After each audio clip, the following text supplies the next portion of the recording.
President Obama wades into the contentious debate over raising the debt ceiling tomorrow when he meets one-on-one with Senate Minority Leader Mitch McConnell.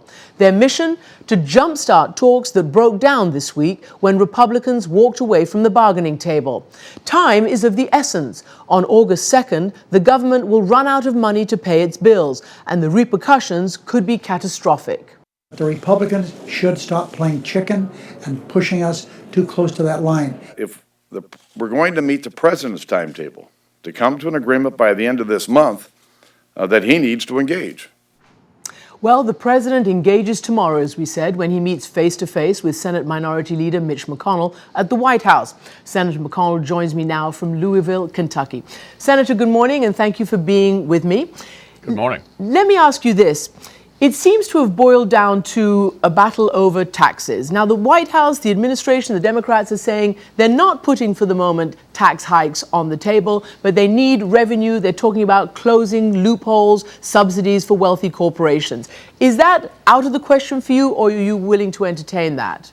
Well, first, I'm sure that my colleague and counterpart, Harry Reid, when he meets with the president tomorrow as well, will reacquaint him with the tax issue as it stands in the Congress. You know, back in December, Christian, when the Democrats owned the government, they had a huge majority in the Senate, a huge majority in the House.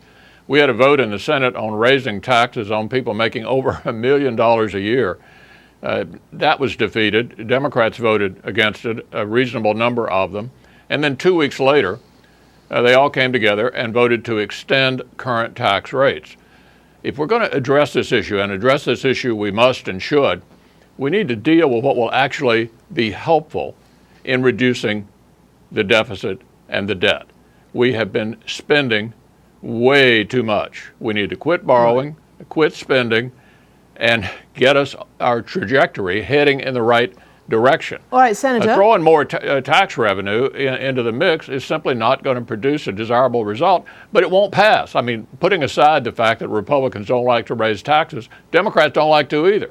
Right. Well, let's just take that one at a time then. You're saying that there should be progress, and everybody's saying that there has been fairly good progress in the talks that were led by Vice President Biden, that there was somewhere between 1.4 and $2 trillion of cuts agreed to, but that the $4 trillion or so that's required is not going to happen, say the administration, without some kind of revenue raising. So, putting aside the tax hikes, basic raw tax hikes, are you willing, I mean, this is a negotiation after all, to talk about any kind of revenue raising? For instance, ethanol subsidies, for instance, tax breaks for oil and gas corporations or corporate jets. Is there anywhere where revenue raising can happen without you saying it's a tax hike? Well, I think we've gotten to the point where we ought to put aside our talking points and get down to what can actually pass. As I was just trying to point out to you, the whole business of raising taxes, regardless of how you go about it, is something that this Congress is not likely to do. The last Congress wasn't willing to do it. So we need to talk about what can pass. The trustees of the president's own trustees of Medicare and Social Security have said both programs are in trouble. We know it's an enormous percentage of the budget.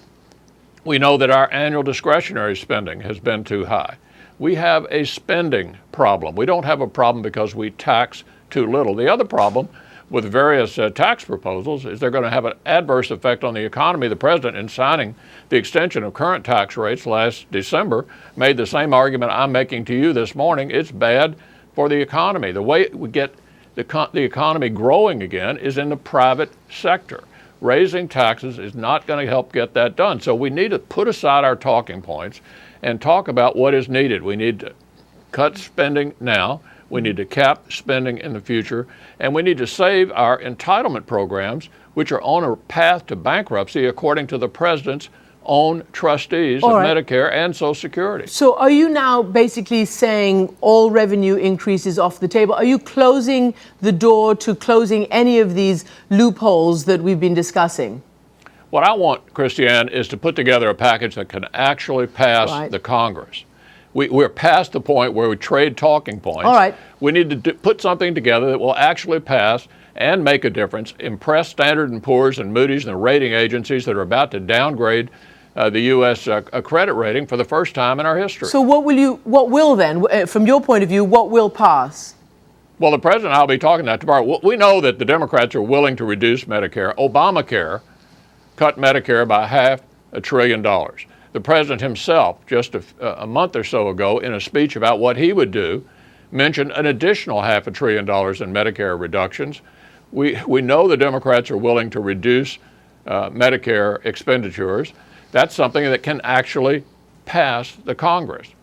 So, well, let me ask you, let me go to Senator DeMint, who has said to our John Carl this week that he would not vote, and nor would he advise anybody to vote, to raise the debt ceiling if you all did not pass a balanced budget amendment. Is that even likely, the actual passage of a balanced budget amendment before this deadline needs to be met?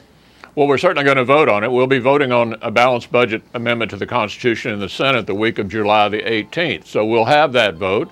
All 47 Republicans in the Senate support it. If we can get 20 more Democrats, that would pass. That would be an important step in the right direction, particularly looking out into the future. It would not eliminate the challenge that we have before us, which is to cut spending now. And that's what these negotiations in connection with the request of the president to ask us, who's asked us to raise the debt ceiling, are about. Mm-hmm.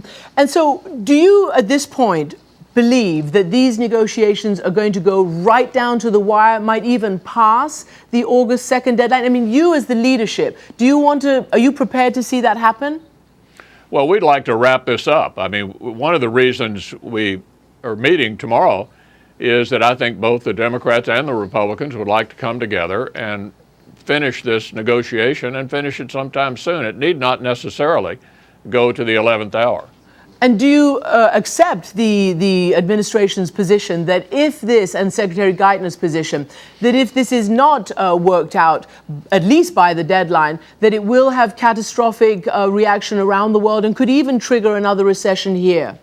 I think what would reassure the world more than anything we could do would be to come together and use this opportunity presented by the president's request of us to raise the debt ceiling to do something about the debt. So I view it as a great opportunity to bring the two sides together and do something really significant for the country. Mm-hmm. And one final question on this issue of raising revenue.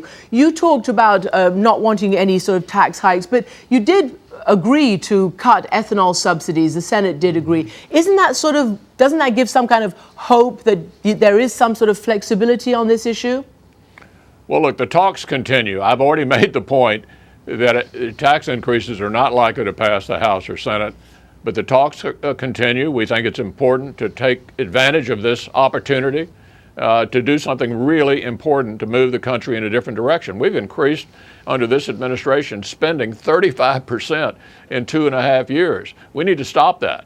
We need to go in a different direction, and this hopefully will be the opportunity to begin to do that. Senator McConnell, thank you, and we'll keep our eye on those talks tomorrow.